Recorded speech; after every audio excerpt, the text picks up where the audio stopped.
Assalamualaikum warahmatullahi wabarakatuh. Perkenalkan, saya Ali dan ingin membahas tentang Ibnu Miskawai. Dan mohon di like dan subscribe dan di share agar bisa bermanfaat bagi channel ini dan juga bagi masyarakat, bagi teman lain, bagi teman dan semoga ilmu bermanfaat. Ibnu Miskawai yaitu pertama di hidupnya. Ibnu Miskawai lahir tahun antara 340 sampai 141 Hijriah atau 940 sampai 1030 Masehi. Dia bernama asli Abu Ali Al-Qasim Ahmad bin Yakub bin Miskawai. Dia lahir di Rai, lahir di daerah Rai, belajar dan mematapkan pengetahuan di Baghdad.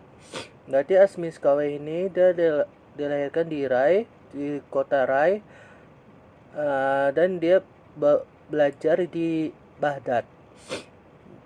Serta wafat Isfahan, dan dia wafat di kota Isfahan. Miskawai ini adalah seorang ilmuwan di mana dia lahir dari kota Rai, lalu dia mati di kota Isfahan. Dia telah menjelajahi berbagai cabang ilmu pengetahuan dan filsafat. Dia lebih memusatkan perhatian pada sejarah dan akhlak. Jadi Miskawai ini adalah sebuah ilmuwan atau sebuah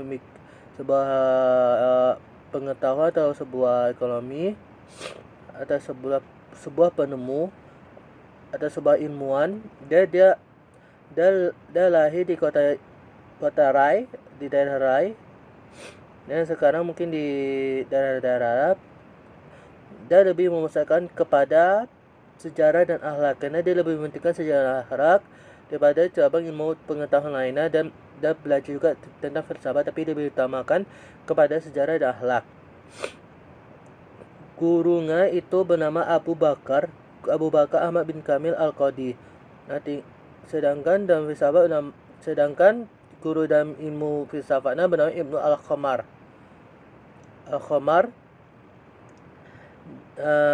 Jadi Miskawai ini adalah ilmuwan ekonomi yang lahir di kota Rai, di daerah Rai. Dia belajar ke Baghdad serta wafat di Isfahan. Dia seorang ilmuwan ekonomi. Dia juga belajar ilmu pengetahuan dan filsafat, tapi dia mementingkan sejarah dan akhlak. Gurunya yang sejarah bernama Abu Bakar Ahmad bin Kamil Al-Qadi. Sedangkan bidang filsafat bernama Ibnu Al-Khamar. Ibnu Muhammad bin Ibnu Yakub yang nama keluarga Miskawai disebut pula Abu Ali Al-Qasim. Ibnu Miskawai adalah salah seorang anggota kelompok pemikir terkemuka yang berkarya politik dan beraktivitas filsafat sebagai bendahara penguasa dinasti Buwaihiyah ad-Daulah. Dia banget juga terlibat dalam segi praktis masyarakatnya, sementara sebagai anggota kelompok intelektual termasuk At-Tauhidi dan As-Sijistam, ia banget memberikan andil bagi perdebatan teoritis pada masa itu. Artinya dia lahir di daerah atau berkuasaan dinasti Buwaihiyah ad-Daulah.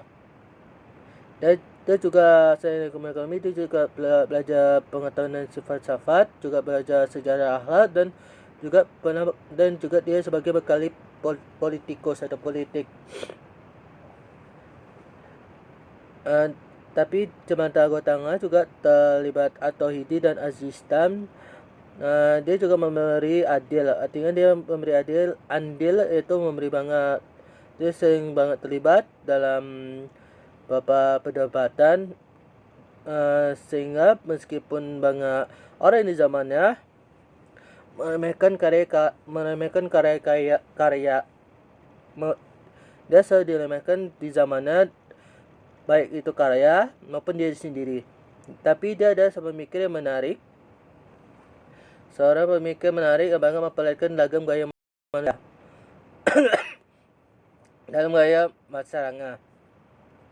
Miskowi juga menulis sejumlah topik yang luas seperti dilakukan oleh banyak orang sezamannya, meskipun muncul pertanyaan alasan karya yang kurang terkenal dibandingkan dengan karya Ibnu Sina. Segala sesuatu diketahui tentang sekarang ini memberikan bukti sejumlah sumbangan menarik bagi perkembangan filsafat. Bikin filsafat dan filsafatnya, klaim utama Miskowi perlu diperhatikan terletak pada sistem etika tersusun dan baik.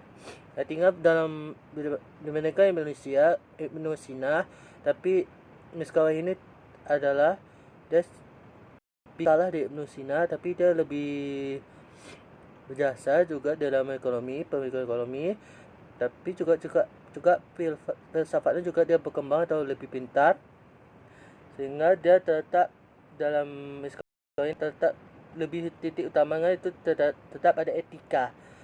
Berarti etika ekonomi itu lebih dipelajarinya. Kita masuk kedua. Bagaimana pemikiran Ibnu Miskowi? Ibnu Miskowi dalam buku Tahbib al-Akhlaq banyak berpendapat tentang tataran filosofi etis dalam upaya mengintersiskan pandangan Aristoteles dengan ajaran Islam. Artinya dia mengintersiskan, artinya menggabungkan antara teori Aristoteles dengan ekonomi Islam atau dengan pikiran Islam.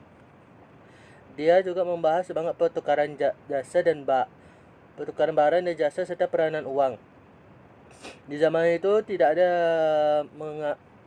yang mempelajari tentang bagaimana peranan uang, sehingga dia selalu membahas tentang peranan uang dan juga tentang pertukaran barang dan jasa.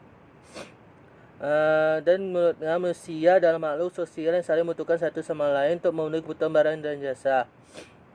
Menurut Ibnu Miskowi, dibandingkan pikiran lain, manusia itu adalah makhluk sosial yang membutuhkan satu sama lain untuk memenuhi kebutuhan barang dan jasa.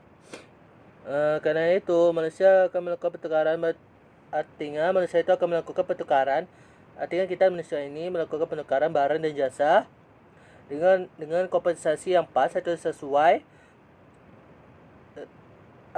atau dalam Quran reward al-mukafat al-musibah. Artinya kita manusia ini dapat berperan sebagai pertukaran barang dan jasa. Di dalam melakukan pertukaran, jika kita melakukan pertukaran uang kita ini berperan sebagai alat penilai dan pengimbang, sehingga tercipta keadilan. Artinya jika kita mau menukar atau untuk menukar barang dan jasa, peranan uang ini sangat diperlukan, sehingga kita bisa melakukan pertukaran barang kita. Jika bank tidak sesuai, kita tidak boleh melakukan pertukaran, tapi jika pas, sesuai, cocok, kita bisa menukar barang itu dan menggunakan uang kita sebagai pengimbang dan penilai keadilan. Ia juga banyak membahas kelebihan uang emas atau dinar yang dapat diterima secara luas dan menjadi substitusi bagi semua jenis barang dan jasa. Dan juga sering membahas tentang dinar sehingga dinar ini, uang emas ini, dapat diterima di masyarakat luas di zaman itu. Karena dulu di zaman khalifah, dirham lebih utama dibandingkan dinar, sehingga dia membahas terus dinar, sehingga pembahasan dinar akan berkumpul, sehingga dinar membahas dinar pun dan uang emas itu dapat diterima oleh masyarakat luas, sehingga masyarakat luas mengerti. Sehingga dinar ini bisa kita pakai untuk membeli barang dan jasa, sehingga